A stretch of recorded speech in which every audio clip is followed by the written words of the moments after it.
We have all seen a news story that makes our skin crawl. The stories that keep us awake at night.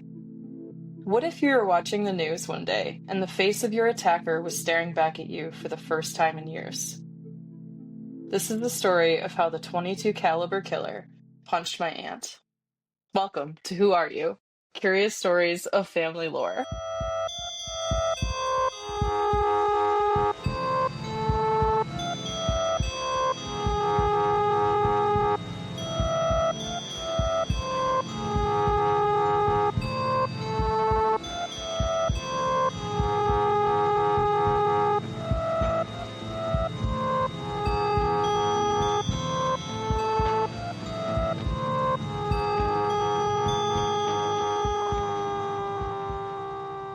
Yeah. Surprise! Yep. I'm Sam Ivy. Oh, and I'm Wheatsy. Welcome. Who are you? This is a completely kind of out of the blue episode because the one I was going to do is it's a lot more heavy. 100%. Yep. And this one is heavy. This is heavy in a true crime way. But still ties into the family. Yes. So a little disclaimer. This is not my biological aunt. Okay. This was an aunt by marriage. So we're not actually related. Yeah. And I'm not going to use her name because this is a pretty crazy thing that happened to her. So if she wants to come on and talk about it firsthand someday, awesome. But I'm just going to kind of dive into who the .22 caliber killer was, background on him, what he did, and then how my aunt ties into this. And I'm going to use a pseudonym. Okay. I'm going to call her, didn't really think about it. Let's call her So Annie Ann or Annie Ann. Yeah, Annie Ann, there we go. So the .22 caliber killer is a serial killer from Buffalo, New York, who is known for his mass killing spree that took place on September 30th of 1980. Some sources, more unreliable kind of sources that you can just Google. I don't know if unreliable, but Wikipedia, for example, Yeah. says that Where the anybody spree can edit occurred. and add things.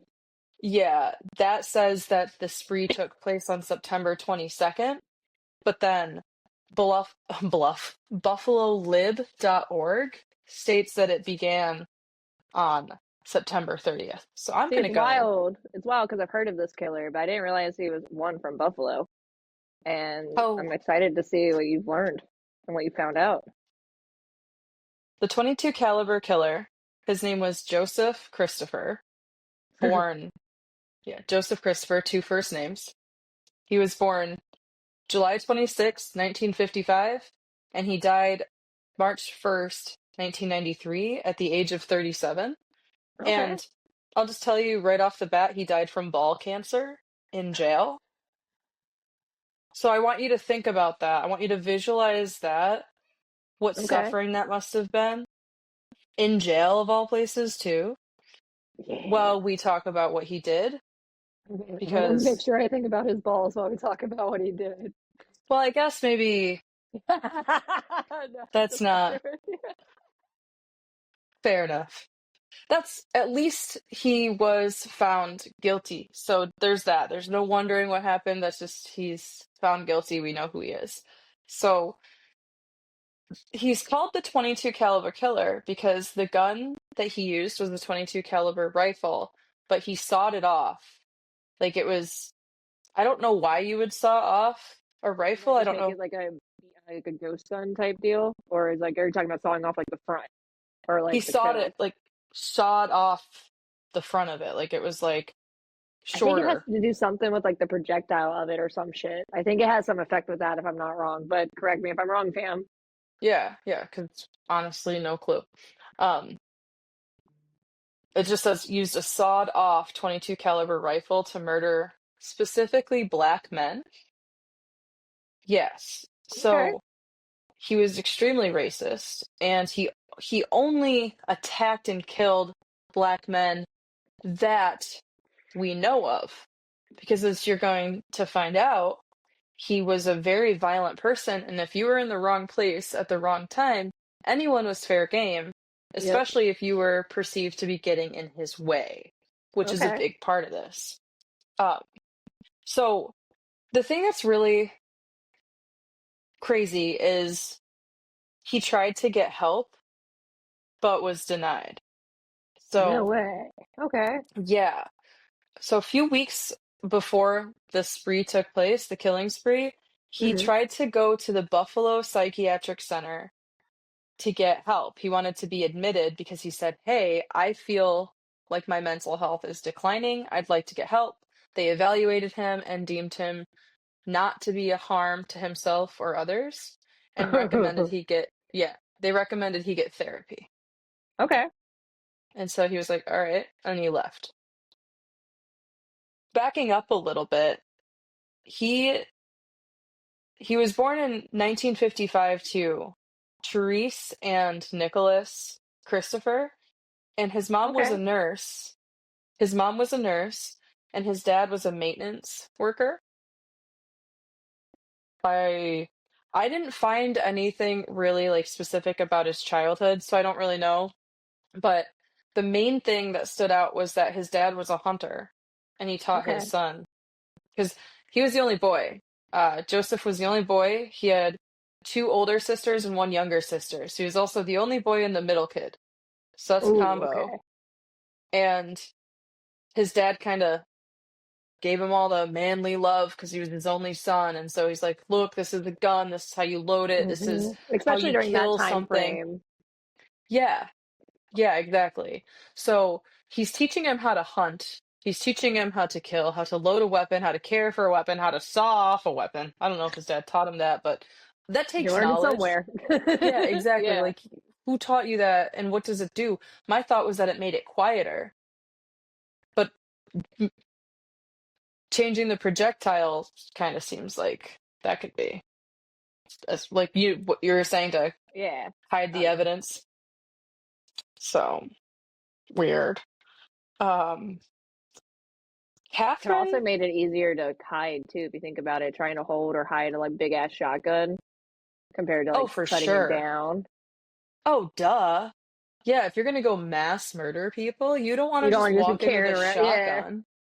Yeah, yeah, he probably just was like, "Let me chop this in half." That tells me like you had the wherewithal to plan this out. Like you sawed it off, like to conceal it, to change the projectile, to make it Yeah. quieter or sound different. Whatever. But yeah, definitely. That makes perfect sense. Um, Catherine Pollinaro, author of Absolute Madness, which is a book that dives really deep into this. So if you're super interested in the 22 caliber killer, you want way more information than we go into, that's a great book.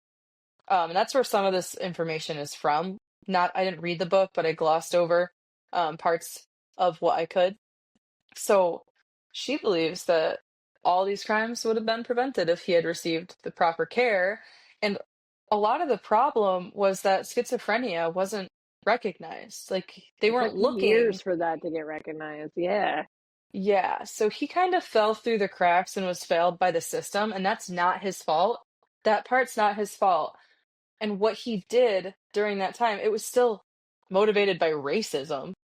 Hmm. So schizophrenic or not, what the what the fuck, But you yeah, look know? at when he was born and the generation he was born into, like his parents, the generation before that, like, because my grandmother was kind of the same way. She was born in 1950. She wasn't racist, but she had a thing against like interracial marriages and stuff. Like she didn't care if you hung out or were friends, but she did not agree with that portion of it. So like some of Because that you're generational, being instilled into your brain. So can't fault him 100% for that because he grew up with parents from that generation and that time frame. But yeah, it's but not this still not and okay. It's still not right, and okay. I totally agree with what you're saying. 100%. Yes, because I've witnessed that too. Like things that my dad has said or like the older generation. And what's really great about millennials and Gen Z and even like younger or older Gen Alphas, like the ones that are like almost in Hmm. high school now.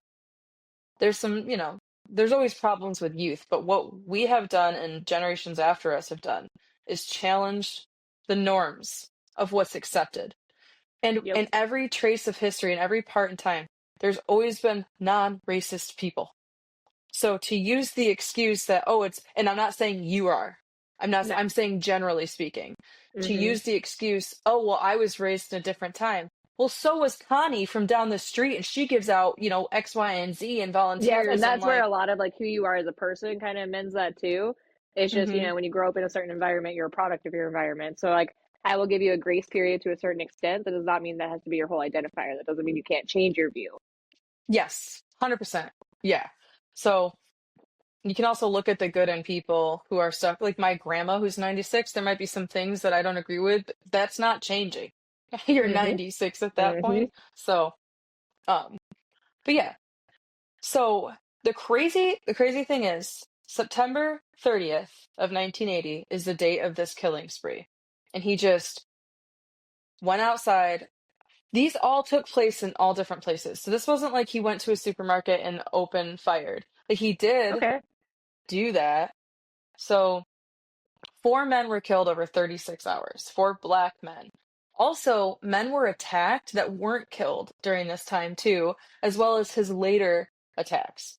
So all of this happened before, or this all happened, everything I'm about to tell you happened after my aunt was attacked.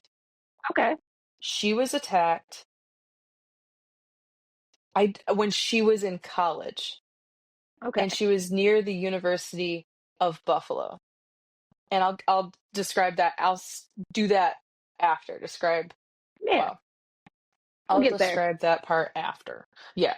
Um, so on the 30th of September, the first victim, this is so sad. The first victim was Glenn Dunn, 14 years old, just standing outside of a supermarket, and Joseph Christopher just came up to him and shot him right there. Um, and that was in Buffalo. The Okay. next the next victim was Harold Green. This was in Cheektowaga, so it's like some I don't know how far away from Buffalo, but a little bit. It's Western New York still, just a different town. Okay. And Harold Green was 32, and it didn't really say how he was killed. Some of his victims were stabbed, some of them were shot. I believe Harold Green was shot. All the victims that were killed on the 30th, I believe, were shot. Okay. So the next victim was Emmanuel Thomas, who was 30 years old, and he was shot while trying to cross the street to get to his house. He was right across the street from his house. Just, Bro. um, and he was shot, I believe. But I'm not super sure about Harold Green and Emmanuel Thomas. But the most important part to me was just getting their names and their ages, if Yeah. I could, to paint a picture of who they were. Also, want to And try to more find than likely, pictures. if his MO and his title is that, they more than likely were shot. Yeah, That's how they connect the MO as a fact of like common denominators in that nature. yeah, exactly. So then, after that, he doesn't get caught. He just goes about on his merry way. In October 8th and October 9th, he murdered, on October 8th, he murdered one person, and October 9th, he murdered one person. But he tried to murder two other people on October 8th. They just survived. And their names I don't think I wrote down. Um, but the victims from October 8th, they were both taxi drivers, or 8th and 9th. They were taxi drivers. And these two are questions. These actually still are unsolved cold cases left open Oh no. because they are kind of different What than his happened? MO, but he claims to have done these, but no Okay. evidence can link him, so he hasn't been formally charged. So they're still technically open, but I'm including them because Yeah. he said The he did MO them and and he may everything is have. very, yeah. Yeah. So both of these taxi drivers had their hearts, they were stabbed, they were beaten to death, and their hearts were ripped out of their chests. 71-year-old Parler Edwards was found in his trunk, And 48-year-old Ernest Jones was, it doesn't say where he was found, but he was also stabbed and his Bludgeoned heart was and ripped yeah. out. Oh, Um, yeah. So after that happens, in November of 1980, just less than a month later, he enlists in the US Army. did they Just pass him? enlists in the He got in there. He was enlisted because he went on to Fort Benning, Georgia, I think, for training. Um, and then he went on leave after training and went to Manhattan, where he proceeded to kill 4 people in another spree, um, by stabbing them to death. Or sorry, this is stab 4 people, and he became known as the Midtown Slasher. Okay, because it was a He different killed, MO than he the killed, 22 caliber. yeah. So he's known as the 22 caliber killer and the Midtown Slasher because this guy was just killing Well, you gotta people think about it. everywhere. He went into the fucking military and he taught somebody who already had the urge and has killed the way to kill. Like Yeah, they fed into more that so than he's beast already been trained. unknowingly. Yeah. No wonder the stuff like to get in Yeah, is so strict nowadays. Because I've had many friends get denied that have applied for yeah, like the army and stuff and get denied for simple little things. That's crazy. yeah. Sorry, putting that connection It together, just, that's freaking wild. yeah. Um, but he killed 19-year-old Luis Rodriguez, 32-year-old Antone Davis, 20-year-old Richard Renner, and I'm not sure how old Carl Ramsey was, but he was the fourth victim of that day. That name sounds All familiar for black some men. reason. Carl Ramsey? Yeah. I could have heard it in another documentary I've watched about the 22 caliber killer. But that name just resonates with me for Oh, some for reason. sure. Um, and then on 12/29, so 7 days later, he went to Buffalo and he killed Roger Adams by stabbing him to death just out of nowhere. And then on Jesus. December 30th, yeah. Then on December 30th, he slashed Wendell Barnes with a knife across the chest and he bled to death. And this was in Rochester, New York. Spooky. Yeah. So, how was he caught though? Because Yeah. what we know who he is. My aunt knows who he is, knows that this was her attacker.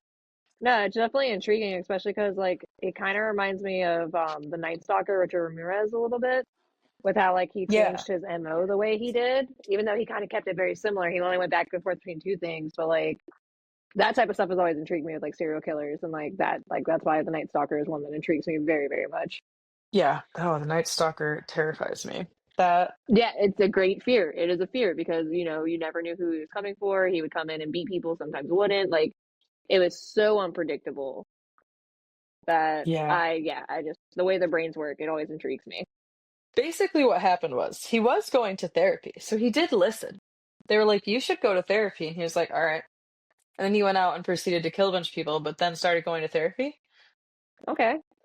100%. Um, and Huh. so his psychiatrist during one of those sessions, he was just like, "Hey, yeah, I need to kill black people. There's just nothing I can do about it. I just got to do it. Sorry, Yeah. black Voices in men, my they got head to go." tell me. Yep. And the psychiatrist was like, "Ooh, okay, that's not patient confidentiality. That's a credible threat to others, for sure." The police went and searched his house, and they were able to find enough evidence that linked him to 3 different murders. So they're Holy like, "Yep, shit. yeah, and only 3 out of all of it." So the trial was held in 1982, and despite his mom really trying to get him to hire a lawyer, he wouldn't. Yeah. He refused all counsel, so therefore he was found guilty and he was sentenced. I don't actually know for how long Okay. because he ended up dying, but I want to say life. I don't I actually would know. assume probably life, Yeah. It just says he was hopefully. sentenced to Attica Correctional Facility in New York, Attica, New York. And he died of testicular cancer on March 1st, 1993, at 37 years old. So that guy's a That's real still tool bag. young too. 100%. But looking at it now, like thinking the fact of his schizophrenia and stuff, like it makes me wonder with him refusing counsel if that was like another voice in his head, knowing like that was the good side, being like, you've done wrong, you need to be punished, you need to, instead of flipping it and trying to fight and trying to prove, that type of shit. Because he was dealing with that internal battle. Because I do have friends with schizophrenia that have gone through that shit that, will have to like, tell voices to stop or tell tics to stop. And it makes me wonder, when he was doing said bad things, was that one like personality of him? And then like when he joined the military and was trying to, go to therapy and better himself, was that like his good side that was trying to fight against the dark? That was like, nah, like you need this. Like this is what you need. Oh yeah. And you've have you seen those videos that have been going around social media where this artist is making these animations and these videos of what his hallucinations, or her, I'm not sure, or their hallucinations look like, and the voices, they have Mm-hmm. like audio with them. That is to think about that as your reality and then having that take over is a really sad thought for Oh yeah. the people who become victims and targets of that, but also the person who's suffering from that, thinking you're doing something good. Well, in this case, he thought he was just killing black people because he was racist. Yeah, but So, who knows what that voice was telling him in his head? It could have been that it was going to end the world in his head, and it was his like justification. Because that's the yeah, thing with mental imbalances, you never fucking know. Like I said, I have a personal friend here who I'm close with, and I've seen them on their medication. I've seen them go weeks without their medication. I can see the difference. I can see that internal battle that I got to get them out of their head or snap them into a different personality. It's freaking wild. And honestly, I have mad respect yeah, for anybody that's dealing with that on a daily basis because I couldn't. I can barely deal with the one voice in my oh, head, let yeah, alone fucking five. yeah, yeah. And it's so true. And it's terrible what he did and awful crimes that he did. Yep. But it is And none of this, important what I'm saying, is to, justifying any of it. It's just me analyzing yeah, it. exactly. But you're having empathy and sympathy because you've never suffered from that, but you can still sympathize for somebody. Hmm. And we can sympathize for him and the fact that he tried to get help and was turned away. And that's a Hmm. huge thing to go and say, "Hey, I think I need help." Like, oh my gosh. And when you're suffering from something like that, the voices are probably like trying to get him to not do that, and he did it Yep. anyways. So, really, really awful though, because his victims, I mean, they range from 14 years old all the way to 71 Hmm. years old. That And is like you said, that's the crazy. tragedy of this, of those that happen to just be at the wrong place, wrong time, that are victims to somebody's own mental imbalance. Speaking of being at the wrong place at the wrong time, this is a great Dun-dun-dun. trend. Yeah, a great transition into why and how this fits into our podcast because I think as we go forward, as long as there's some sort of family tie, I feel like we can have episodes where we kind of like tiptoe outside of the lines and talk about Yeah. things that are kind of related. Um, because there's been a few episodes recently that are really heavy in some family history where I talk like lineage. So this one is more leaning towards, we're tiptoeing outside. Either way, though, these are still stories that made us. These are still stories that we have heard or, things that we have read into that will, like I said, somehow tie in to us in some way or have affected us in some way, Yeah, even if it's not direct family lines. yeah, exactly. But yeah, this is a great time to transition into how this has to do with my Auntie Anne. family. So to the wrong place in the wrong time with Annie Ann. Yeah. So in the 70s, and this happened when she was going to college or visiting the University of Buffalo college campus. So she was walking up the stairs touring the campus of UB Buffalo, and the church, there's a church close to that canvas campus. I wrote it down. Sorry about my paper noise. I swear I wrote this down. Where is it? Oh, it's right there. It's still in my search history. Hell yeah, dude. So I don't know if she was touring the campus of UB campus, University of Buffalo in Buffalo, New York, or what was going like why she was there.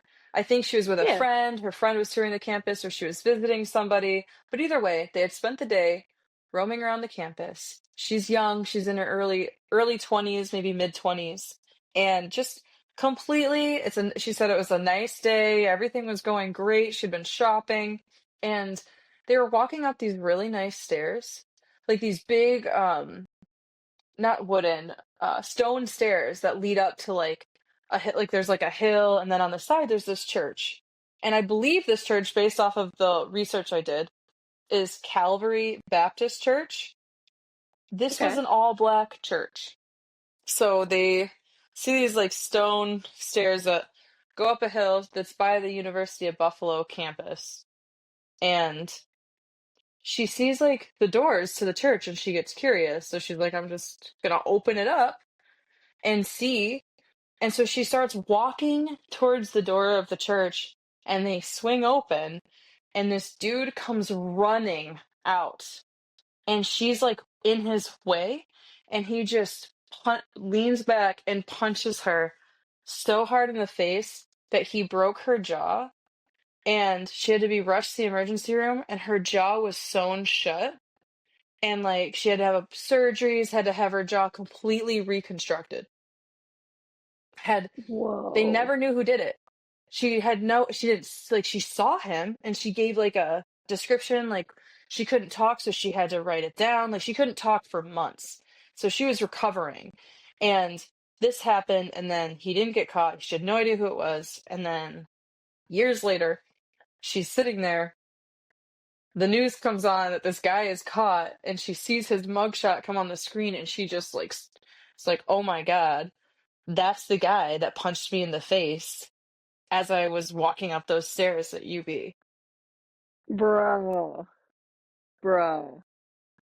Yeah. Can you imagine that like gut sinking feeling going years of never knowing, probably still having that kind of fear in the back of your mind that that could happen any other time, or this guy could be anywhere. And then to see that and to feel your stomach drop knowing, like, oh, I can't even begin to imagine. Yeah. Especially finding out that he did everything else he would have, like, he did after the fact. Like, thank God Annie Ann wasn't a black male, because, like, who knows what could have happened to her then. Yeah. And it's just crazy that even though she didn't fit his motive, just because she was walking there and she was by an all black church and he was running out of there. And there's Yeah, no, like, she's not sure if he had just done something, because obviously she yeah, immediately went black. Like, immediately went black. But he of was course. running out of there, like, yeah. He was running out of there like he had just done something, and it was an all black church. So she said that she thought he was targeting it, and they were growing Yeah. suspicious, so he was like running away, and so she was just in his way, and he punched her, and this just created, I would have, like, I just can't even imagine. Well, Just I mean, if I'm thinking about it, like from him, like he could have either been doing research on trying to target it, or it could have, because this is right before all that stuff started, it could have been something that helped fuel his hatred even more, depending on what happened at that church. And thinking about the yeah, generation that he grew up in, like he probably saw Annie Ann and was like, "You're a white female, young female. You're not supposed to be here," type deal. And like internally, like flip the racist on that side of it, is like showing her like, "No, girl, go back to where you belong," like type deal. Like yeah, subconsciously, that maybe in could. his head, he's running out because Mhm. she was trying to walk in. And it was like, "What are you doing here? Like you don't belong here." Yeah, And maybe his hope yeah, was that he would, I mean, I'm sure he didn't plan on hitting her and doing all the damage, but the fact that he did, maybe he thought it would click to her that it was a black man and maybe, pass that down. Sorry, I like to yeah. overanalyze a lot of stuff and like see like the human nature of things, and I mean, he punched that her shit blows so my hard. mind. Yeah, he punched her so hard. He didn't just like push her out of the way. He punched her in the jaw that it like shattered her jaw. Her entire jaw had to be reconstructed. Her Yeah. mouth was sewn shut for not weeks, months. Like she had a small little hole The here little for a straw to fit hole in. to So, eat and stuff. Yep. mm-hmm. Yeah. And I can't imagine, like, every time she goes out in public, she's can you imagine like being somebody who's walking on the street and you just have that fear that they're just going to attack you because it's happened to you Ex- before, and the person that attacked you was a mass murderer, not just a serial killer. This dude killed, I guess yeah, he was a serial killer. It's not really mass murder, but I mean, what either qualifies as way. mass? I feel like 4 people in 36 hours is a lot of people. One person's a lot of people to kill. So Hmm. But especially crazy. because she was so young, and like if she was like testing out campuses and stuff, imagine how that altered her fear in her mind of like going to college and doing like living that. Like he altered her whole path. Oh, Like he potentially. changed who she was that day. Yeah. Regardless, she was never Oh, going to be the same for after the fact. sure. Who knows what she would have done? Like when I met her, she was married, she had kids, living in kind of like the outback, New York, upstate New York, Western New York life, kind of country folk life. Nothing wrong with Yeah. it. Beautiful, scenic, Notice and though she's away from people. yeah, You know. she seems super happy. Again, no blood relation, but I felt like this was a cool topic, and it does relate because did play a really significant part in my life, and she was a really great person, and Yeah. I think of her a lot, honestly. She was one of my favorite people that I met, and she gave me a really beautiful record player, and it's sitting in my dining room right now. So if you're listening and Well, you know dude, who you are, I miss you, and you're great. No matter what, you're great. well, at the end of the day, like, yes, blood is family, but non-blood is family too. I'm a strong believer that you pick and choose your family. Just because you're born into Yeah, something doesn't mean that they're meant to be in your life forever. Some people aren't, beneficial to others, whether that's they don't give the same yeah, energy that those give. So at the end of the day, like, even if she's not blood related, she's still your family. She's still in there. She still yeah, had a doing in making you the person you are today. yeah. She helped So figure I out just who thought you telling are. her, yeah, she did have whether big or small, it doesn't matter. Um, but the other interesting fact about her, and this is just kind of a weird synchronicity in a way, and see what you make of it.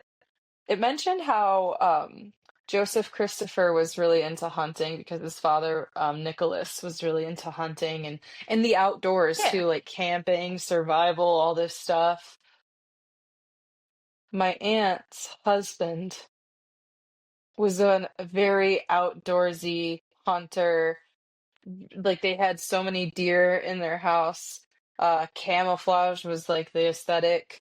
it's It's ironic that just she weird. found somebody with similar qualities in that aspect as the same person that punched her in the face, unknowing to her. Well, well, it's also weird unknowing to him that he punched somebody in the face who kind of idolizes or Yeah, lives the life that he was raised and just shows how unhinged he was.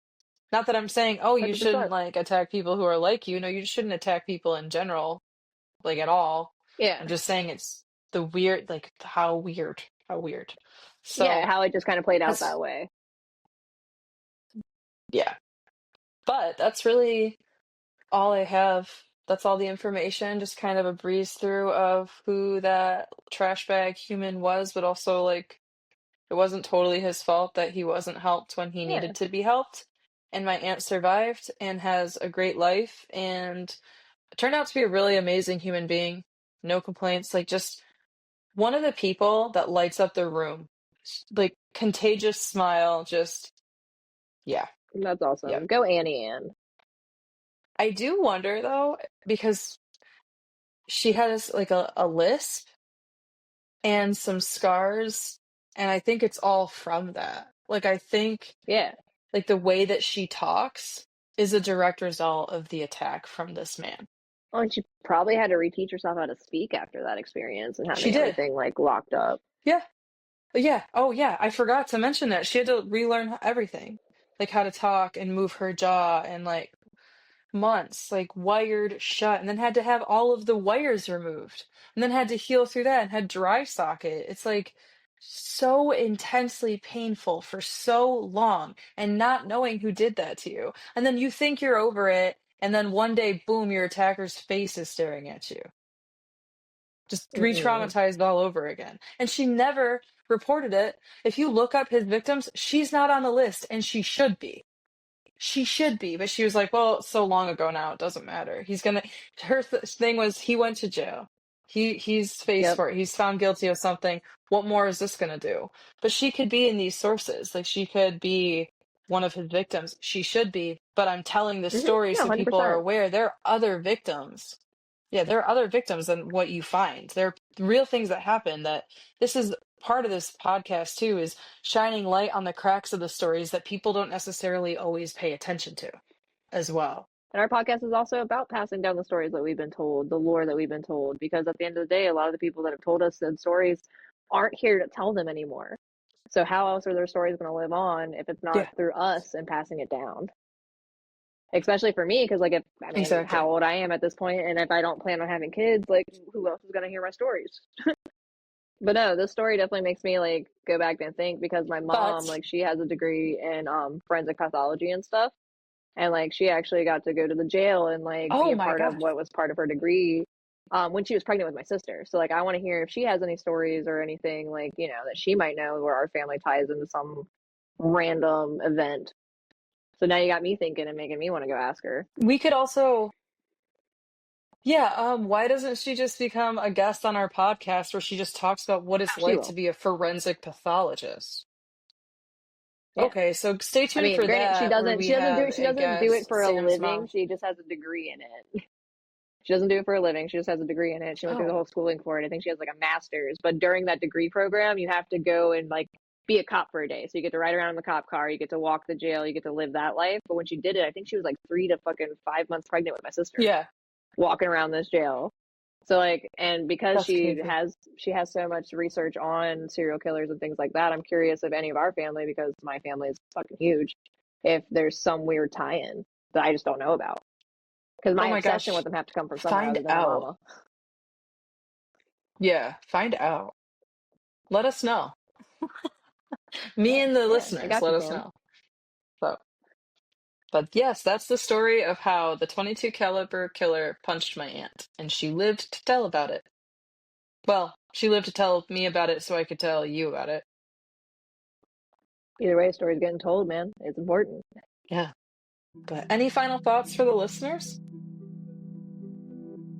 Only thought I can have is like we've said before, you know, start questioning stuff, start asking your family, start, you know, just if you're interested in something or you have a weird feeling about something, do some research, ask some people. You might be surprised on what you find out, and it might bring up some realizations. And be nice to people, okay? Regardless of what you're going through, be nice. There's no reason to hurt others. You can talk it out. Yeah. Shoot, crap, email us, message Don't us, something. We're here to listen. don't punch people. Yeah, don't punch people, Yeah. don't stab people, don't be racist. No matter who tells you being racist is cool, it's not cool. Nope. It's not cool. Don't shave a shotgun. Because Don't shave a shotgun. don't shave don't shave a shotgun. I was imagining like a shotgun with hairy legs and like him being like, I know. "Don't I was shave thinking the me." same thing, or like Like being or a like dude in a for cookie freedom. shirt. Yeah, but don't do that. Either way, moral of the story is like, don't be like this guy. And if you reach out for help and you're denied, try. I know it sucks, but try again. Try somewhere else. The first attempt Mm-hmm. might not be the right place for you. So just reach out somewhere else. If one friend doesn't help you, Yep. ask a different one. If your friends suck, maybe we'll put some resources in the show notes where, just links in New York State and Yeah. There's Maryland and so many maybe the options US in general where you can nowadays. get help because There, yeah, hotline, something. There's just so many options nowadays compared to what it was for him. Like I said, still not excusing it, but like, everybody needs to get help when they need it. And like I said, if need be, like message us. We're here to listen. We're here to listen to your stories. Even if we can't directly yeah, help you, we'll still be there to, and we do what don't we have to can air them. and send you the resources. Yeah. Thanks for being here, fam. So, And never stop asking yourself, who who are are you? you?